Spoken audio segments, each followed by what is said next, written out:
Great talent wins games. Great stories win hearts. A captain who lifted Chelsea to untouchable heights, and a man who, in the reign of Moscow, slipped with history at his feet. How does a leader become both a legend to his own and a lightning rod to everyone else? Tonight, we follow the rise, the fall, and the reckoning of John Terry. He wore the armband like armor. He marshaled backlines that shattered records and inspired the captain, leader, legend banner that has long stared down at Stamford Bridge. Yet the same figure would become one of English football's most polarizing protagonists. A Champions League final decided by one slip. An England captaincy lost in the storm of a private life scandal, and a second stripping of the armband amid the most combustible controversy of his era. To understand Terry, you must hold contradictions together. He was the PFA Players' Player of the Year in 2005-2006, peer recognition of a defender at his apex, while also serving as the emotional thermostat of Jose Mourinho's early title Chelsea. He was the rock who brought 5 Premier League crowns to the Bridge, the voice who never ducked responsibility, and the face who could not outrun headlines. This is not a simple tale of hero or villain. It is the anatomy of leadership under floodlights, of choices made in a dressing room and consequences lived outside it. If greatness is measured by trophies and scars, John Terry's ledger is one of the fullest in modern English football. And that is precisely why his story still commands attention. But legends aren't born in royal blue. They're forged long before the captain's armband. Let's go back to where Terry's steel was tempered. This episode argues that John Terry's legacy sits at the intersection of excellence and exposure, an elite defender and serial winner whose authority on the pitch collided with the unforgiving scrutiny of the English game. The stakes are clear. Can leadership survive public failure, and can redemption coexist with unresolved controversy? From Moscow's reign to Wembley's glare and the FA's courtroom prose, Terry's journey tests how much a career can carry and how a club chooses to remember its greatest captain. John George Terry was born on 7 December 1980 in Barking, East London, a working-class area that shaped his resilience as much as any academy coach ever did. His father, Ted, was a lorry driver. His mother, Sue, a housewife. They were not a footballing dynasty, but theirs was a household where graft mattered more than glamour, and where sport offered one of the few escapes from the grind of daily life. From the moment he could walk, Terry gravitated towards the ball. In Barking's crowded estates, the matches were endless. Concrete pitches, scraped knees, and no trophies but pride. It was here that his uncompromising style took root. Fearless tackles, an instinct to organize those around him, and a refusal to back down even when outsized by older boys. Unlike many who dreamed of playing at Wembley, Terry first entered structured football through Senrab FC, a famous East London youth club that had also produced the likes of Jermaine Defoe and Ledley King. Senrab's environment was unforgiving. If you didn't commit to every duel, someone else would. Terry thrived, not because he was the fastest or the most technically gifted, but because he possessed an almost unnatural appetite for responsibility.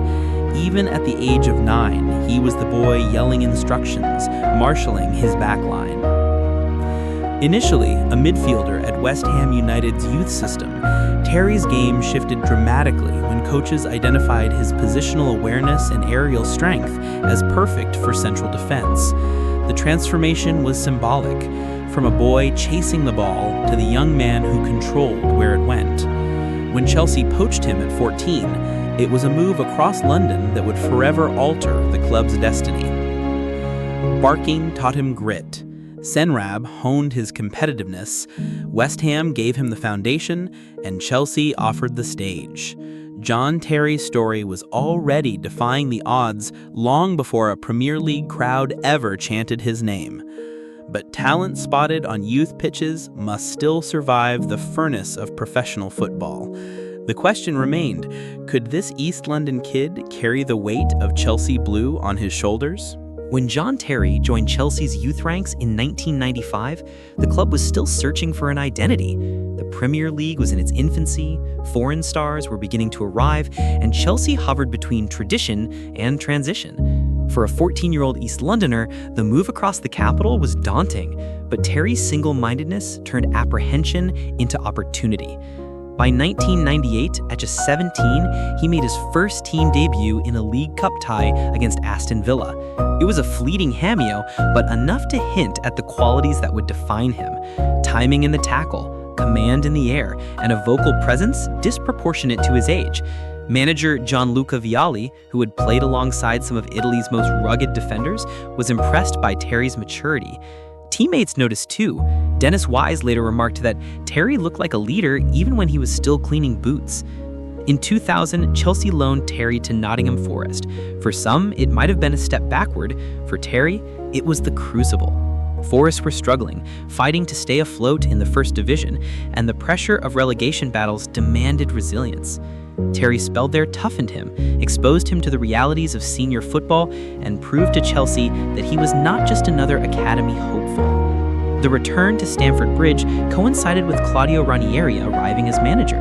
Ranieri's reign marked a turning point for Chelsea, with the Italian placing faith in homegrown youth to complement expensive signings. Terry became a regular partner to Marcel Desailly, the World Cup-winning French captain. Training alongside Desailly accelerated Terry's growth. The Frenchman's anticipation and positional intelligence were a masterclass, and Terry absorbed every lesson. By the 2001-2002 season, Terry was no longer a prospect, but an essential part of Chelsea's defensive unit. His performances earned him the Chelsea Player of the Year award, a remarkable feat for a player barely out of his teens. England also began to take notice, with Terry earning his first international call-up in 2003. It was a meteoric rise, but not without early hurdles.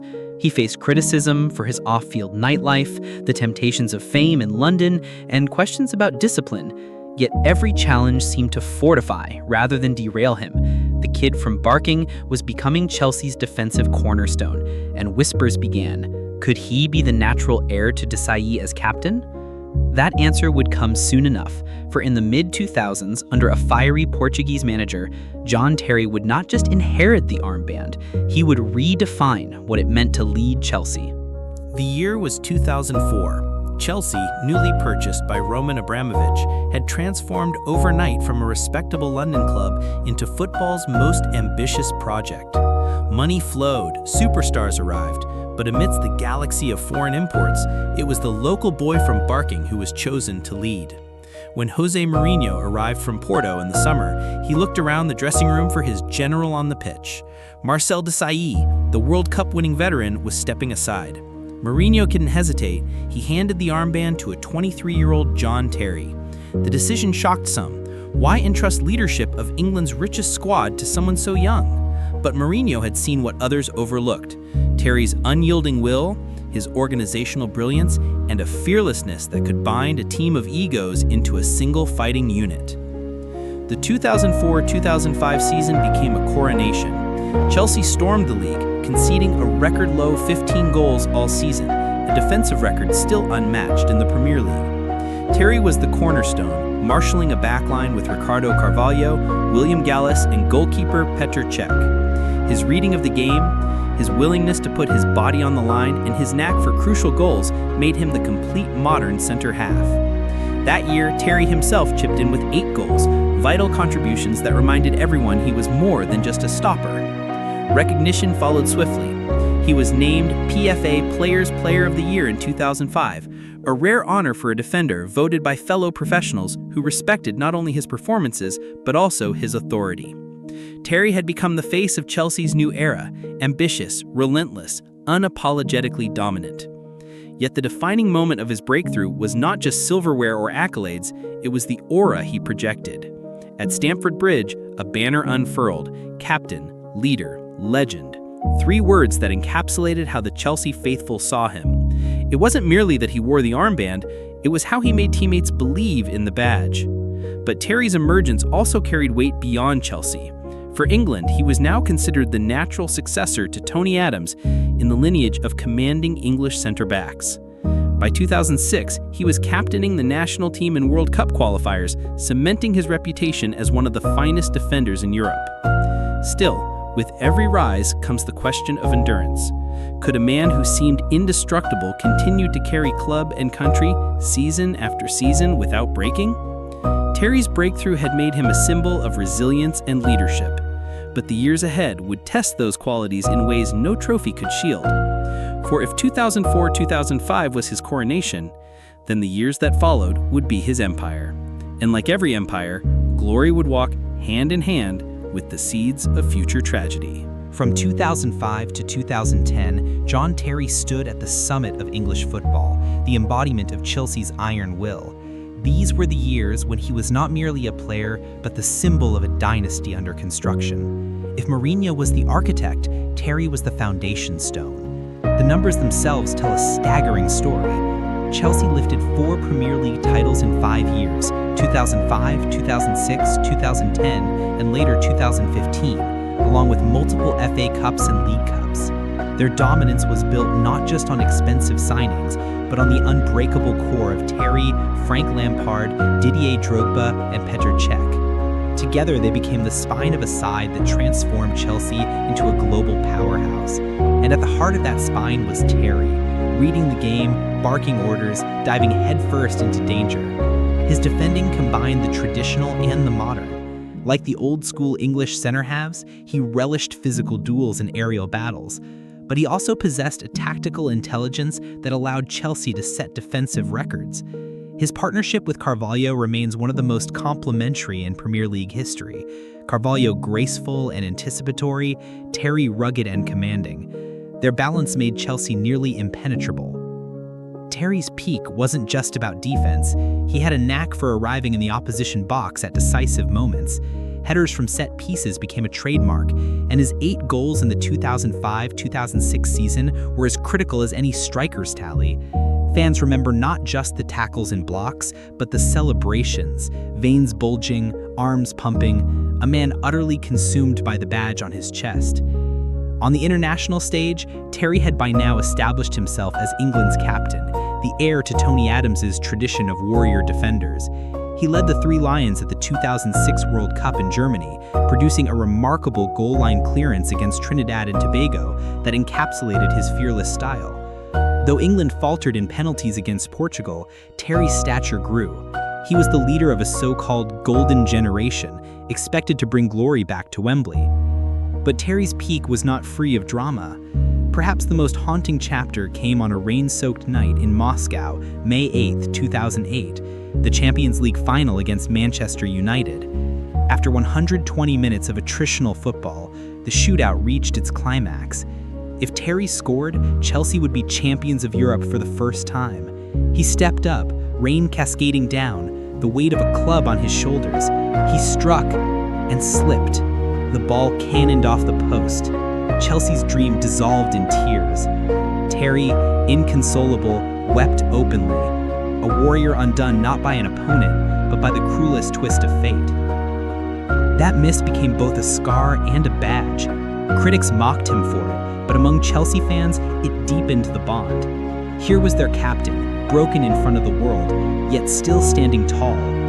In the seasons that followed, Terry responded with performances of relentless defiance, as though each clearance and tackle was a vow to rewrite the narrative. By 2009-2010, under Carlo Ancelotti, Terry and Chelsea achieved a domestic double, reclaiming the Premier League with a record 103 goals scored and lifting the FA Cup. Terry's influence, though quieter in the statistics, was central. He anchored a team that could destroy opponents at will, but also grind out narrow wins. The wider footballing world recognized him too. He was named in the FIFPro World 11 for 5 consecutive years, 2005-2009, rubbing shoulders with Maldini, Puyol, and Cannavaro, proof that his reputation extended far beyond Stamford Bridge. For a decade dominated by attacking icons, Terry carved a place for the defender as a global superstar. Behind the triumphs, however, shadows gathered. Off-field controversies, whispers about his private life, and the relentless glare of the English press threatened to tarnish his image. Yet on the pitch, Terry never allowed distractions to weaken his grip. He played through injuries others would have sat out, famously wearing protective masks, strapping or bandages, embodying the phrase, blood, sweat, and Chelsea blue. At his peak, John Terry was more than just a footballer. He was a fortress, a rallying cry, and a paradox. Admired by Chelsea's faithful as the ultimate leader, despised by rival fans as the face of arrogance, he thrived in the polarity. He once said, "I'd rather have them hate me and us win than have them love me and us lose." That was Terry in essence, unapologetically committed to victory. But empires built on iron foundations can still crack. The slip in Moscow was only the beginning. Soon, scandals off the field and bitter controversies would test not just Terry's legacy as a player, but his very identity as a leader. Every great career, no matter how gilded, encounters turbulence. For John Terry, the years after his peak brought not just physical wear, but also a storm of controversy that threatened to undo everything he had built. The first crack came in Moscow, 2008, but the aftershocks lasted long beyond that slip. Though Chelsea would later capture the Champions League in 2012, Terry's role that night was bittersweet. Suspended for the final after a rash red card in the semifinal against Barcelona. Watching from the stands in Munich, he still donned full kit when his teammates lifted the trophy, a decision that sparked ridicule from rival fans, but symbolized, in his mind, the unity of captain and club. For many, it epitomized Terry's paradox, always present, even in absence. But if Moscow and Munich were footballing dramas, the storms off the pitch cut deeper. In early 2010, revelations about an alleged affair with the partner of teammate Wayne Bridge sent shockwaves through English football. The fallout was brutal. Bridge refused to shake Terry's hand in a widely televised Premier League encounter, tabloids devoured the scandal, and Fabio Capello stripped him of the England captaincy. For a man whose identity was intertwined with leadership, it was a public humiliation. Still, Terry fought on. He regained the armband months later, only to lose it again in 2012 amid allegations of racially abusing Anton Ferdinand during a match against QPR. Though a criminal trial acquitted him, the FA conducted its own investigation and banned him for 4 matches. England, once his proudest stage, became a place of scrutiny and division. The armband passed to others. Terry eventually retired from international duty, citing that his position had become untenable. On the club front, injuries began to take their toll. Persistent back and knee problems sapped his mobility, though never his courage. Managers rotated him more often, younger defenders arrived. Yet Terry's resilience shone through in flashes, none greater than in 2014-15 under Jose Mourinho's return. At 34, he played every single minute of Chelsea's title-winning campaign, a defiant reminder that spirit could outlast time. But the era was ending. By 2016-17, Antonio Conte's 3-at-the-back system reduced Terry to a peripheral figure. His farewell at Stamford Bridge, lifting the Premier League trophy one final time, was both triumphant and poignant. He departed Chelsea in 2017 with 717 appearances, 15 major honors, and the legacy both celebrated and contested. The final chapter of his playing career came at Aston Villa, where he served as captain in the Championship. Though promotion eluded him, Terry's leadership left a mark on younger players. He would later return to Villa as an assistant coach, continuing his influence from the sidelines rather than the pitch. For many, the setbacks defined him as much as the triumphs. He was loved and loathed in equal measure, admired for his warrior's heart, yet chastised for his off-field failings. The question lingered, could a man so entangled in controversy still be remembered first and foremost as a footballing legend? And so we arrive at the heart of legacy. Beyond the trophies, beyond the scandals, how does football remember John Terry? What endures when the roar of Stamford Bridge fades into history? John Terry's career will forever be carved into the stone of Chelsea Football Club. Few players embody a club's identity so completely. He was more than a center back. He was the heartbeat of a generation that transformed Chelsea from ambitious outsiders into serial winners.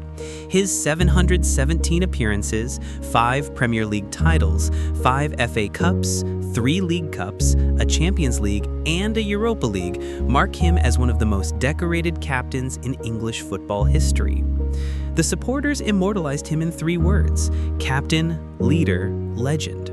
That banner still hangs at Stamford Bridge, long after his final match, a testament to how deeply he connected with the fans. His tackles, his headers, his bloodied shirts, these became rituals of devotion, proof that he was willing to suffer for the crest. Yet, legacy is rarely simple. Terry remains a polarizing figure. To Chelsea faithful, he is the ultimate warrior, the local boy who bled blue. To rivals, he symbolizes arrogance, scandal, and the darker sides of football celebrity.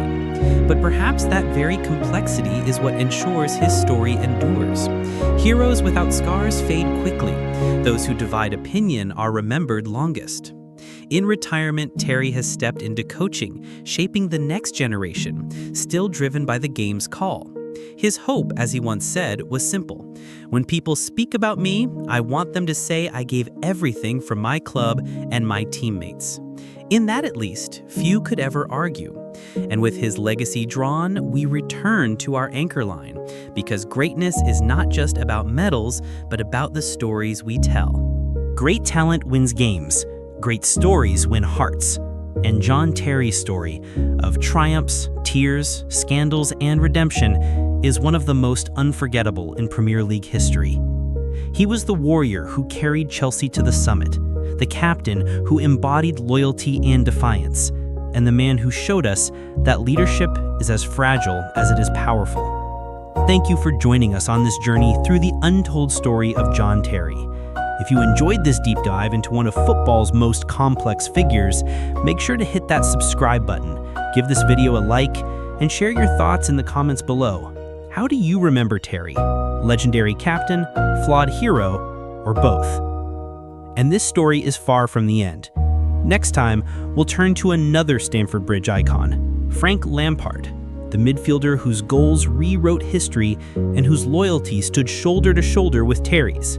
Don't miss it. Until then, remember, great talent wins games, great stories win hearts.